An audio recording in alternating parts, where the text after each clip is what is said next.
Во понеделник во 16 часот и 30 минути истекува рокот за поднесување барања за отпис на долгови во центрите за социјални грижи.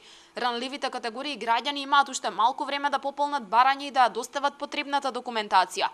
Министрите за финансии и труд и социјална политика Зоран Ставревски и Диме Спасов истакнаа дека пролонгирање на рокот нема да има. Шалтерите на центрите за социјални грижи ќе работат и во сабота, се со цел да им се излезе во пресрет на граѓаните кои имаат намера да ја искористат владината мерка. Апелирам до сите оние кои што ги исполнуваат условите, пред се до примателите на социјална и постојана парична помош, до невработените лица кои што подолго од 12 месеци активно бараат работа, како и останатите категории на граѓани кои што се офатени во законот да го поднесат своето барање до 13 октомври кога и завршува финалниот рок за поднесување на барање со цел да ја остварат својата можност за еднократен отпис на долговите по однос на електрична енергија, топлинска енергија, радиодифузна такси, извршителски трошоци, банкарски кредити и така натаму. Кај Велешани има интерес за поднесување барање за отпис на долгови.